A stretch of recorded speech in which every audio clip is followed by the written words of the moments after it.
Okay, my dear student, in this part, we are going to further analyze this graph. Graphical representation आ गई, दो data set मौजूद हैं।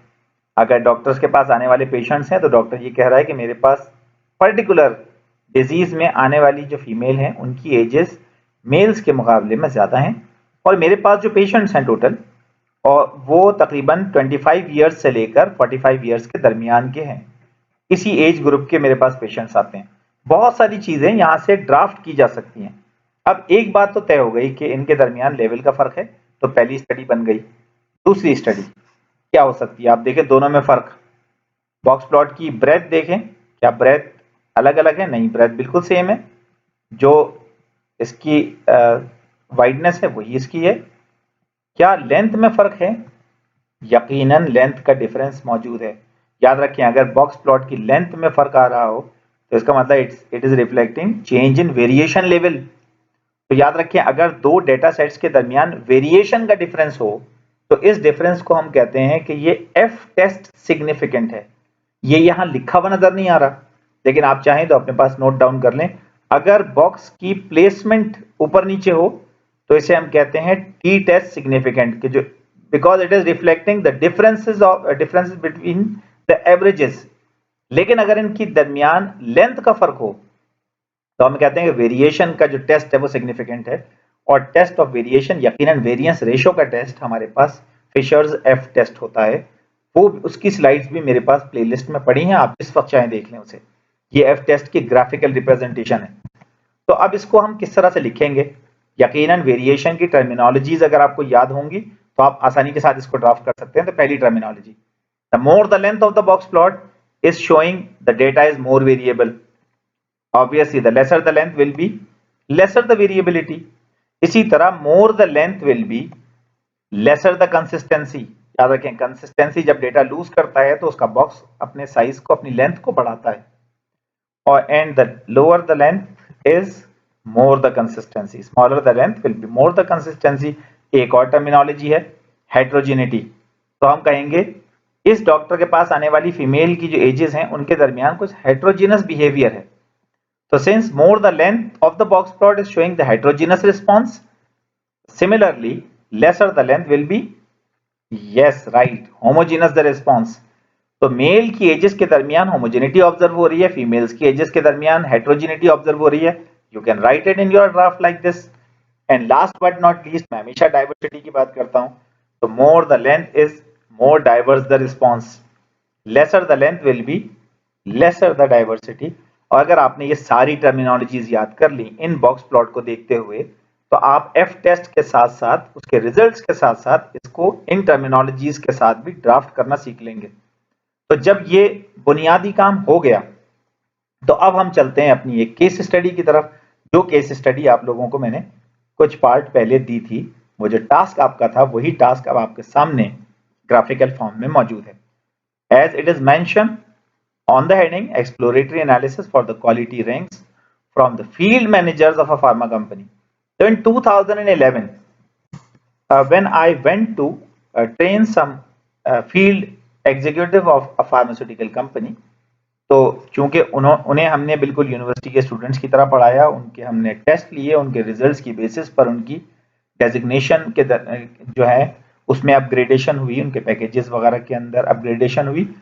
तो उनको पढ़ाने के दौरान भी मैंने उनसे ये सवाल पूछा कि आपको यहाँ पर टीचिंग क्वालिटी कैसी लगी, एडमिनिस्ट्रेशन आपकी कैसी है। यानी उनकी कंपनी की एडमिनिस्ट्रेशन, ये कंपनी के हेड ऑफिस में ये क्लासेस हुई थी। तो यकीनन एडमिनिस्ट्रेशन, उनकी अपनी एडमिनिस्ट्रेशन, स्ट्रक्चर उनका अपना इंफ्रास्ट्रक्चर।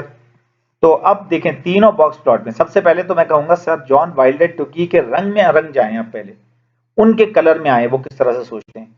तो जब मैं कहूं सर जॉन वाइल्डेट टुकी के नजर से देखें, तो अब आपको विस्कर्स को छोड़ देना है फिलहाल, इन बॉक्स की लेंथ के ऊपर नजर को फोकस कर लें अपना।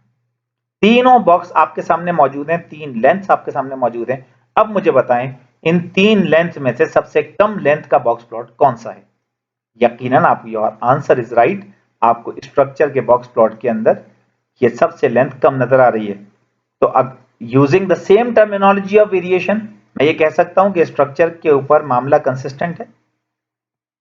बिल्कुल आप सही कहेंगे। कंसिस्टेंट है। होमोजेनिटी ऑब्जर्व हो रही है, बिल्कुल सही है। कंसिस्टेंसी है, बिल्कुल सही है। वेरिएबिलिटी कम है। ये सारी टर्मिनोलॉजीज अभी हमने पिछली स्लाइड में देखी थी। तो यकीनन अब सबसे पहले तो बात करें, जो रैंक्स का डेटा है, ये रैंकिंग रिस्पॉन्स होता क्या है, ये इससे पहले भी मैं आपको बता चुका हूँ, अगर नहीं बताया तो मैं आपको बता रहा हूँ। Whenever we are collecting data in the form of ranks, तो बेसिकली ये इंसान की सोच का क्वांटिफाइड वर्जन होता है। Ranks are nothing but the quantified version of a human thought process. तो इसका मतलब आपके सामने 3 किस्म की सोचें प्लॉट हुई हुई हैं, जिनमें से सबसे कंसिस्टेंट सोच स्ट्रक्चर के मामले में है। तो क्या मैं कह सकता हूं कि इस पर्टिकुलर कंपनी के फील्ड मैनेजर्स स्ट्रक्चर के मामले में इत्तेफाक राय रखते हैं। अब देखें वर्ड इत्तेफाक राय, सिमिलैरिटी बिटवीन थॉट्स, कैसे पता चला मुझे? याद रखें, मैंने इसको बॉक्स प्लॉट की लेंथ को ऑब्जर्व करके कह दिया। ये the lesser the length of the box plot is reflecting the similarity between thoughts, इत्तेफाक राय पाया जाता है। तो मैं ये कह सकता हूं कि अब देखें गौर से मैं क्या कह रहा हूं, ये तमाम फील्ड एग्जीक्यूटिव इत्तेफाक राय से स्ट्रक्चर को पसंद कर रहे हैं। They are liking the structure consistently. How is it possible? ये मुझे कैसे पता चला कि वो पसंद कर रहे हैं? यकीनन ये जो स्केल बना हुआ है, इसमें the highest the rank is excellent the response है। तो चूंकि हाई लेवल के ऊपर प्लॉट हुआ हुआ है, तो ये चूंकि रेज्ड है बॉक्स प्लॉट, छोटा होने के साथ साथ रेज्ड भी है, तो चूंकि ये ऊपर बना हुआ है, लिहाजा मैं कहूंगा कि इत्तेफाक राय से स्ट्रक्चर को पसंद कर रहे हैं। तो अगर इत्तेफाक राय आपको मिल गया, तो क्या इन तीनों बॉक्स प्लॉट में इख्तिलाफ राय देख सकते हैं? यकीनन आपने देख लिया, इख्तिलाफ राय एडमिनिस्ट्रेशन के मामले में है। जब मुझे ये पिक्चर मिली तो मैं इन लोगों के पास गया, मैंने कहा भाई इसमें तो मुत्तफिक थे आप लोग, सिमिलैरिटी बिटवीन थॉट्स है, आपका जो रैंकिंग रिस्पॉन्स है वो काफी कंसिस्टेंट है, तो इसमें थोड़ी इनकंसिस्टेंसी क्यों आ गई? तो जवाब ऐसे मिला कि खुदा जब मुझसे पूछेगा बता किसने सताया है, इशारे से बता दूंगा कि वो सरकार बैठे हैं। गालिब ने कहा था, दिल ही तो है न संगो खिश, दर्द से बर ना आए क्यों, रोएंगे हम 1000 बार, कोई हमें सताए क्यों। तो सताए हुए लोग थे। इन्होंने कहा कि एडमिनिस्ट्रेशन ने कुछ लोगों को तो बहुत ज्यादा ईज दे दी है, फेवरेटिज्म हो रहा है, वो तो खुश है एडमिनिस्ट्रेशन से। कुछ के साथ कुछ ज्यादती हो गई है, जिसकी वजह से वो कुछ नाराज हैं एडमिनिस्ट्रेशन से, कुछ नाराज हैं, बिल्कुल 1 या 2 पे नहीं दिया, थोड़ा बहुत नाराज हैं। तो याद रखें, जब सीधे साधे डेटा के ऊपर कोई फैक्टर हमलावर होता है, तो डेटा अपने बॉक्स की लेंथ को बढ़ाकर ये शिकायत कर देता है कि there is something wrong with in the response which should be investigated. यहीं से ये पहला मुखबिर होता है, ये खबरी जिसे कहते हैं ना, ये खबर देता है पहली।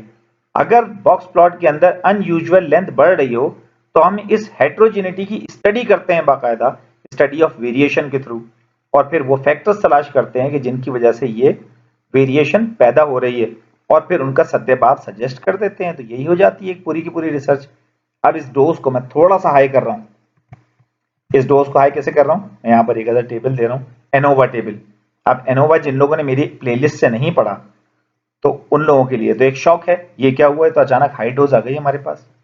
इससे बिल्कुल परेशान ना हो। देखिए 2 किस्म की वेरिएशंस यहां पर दी गई हैं।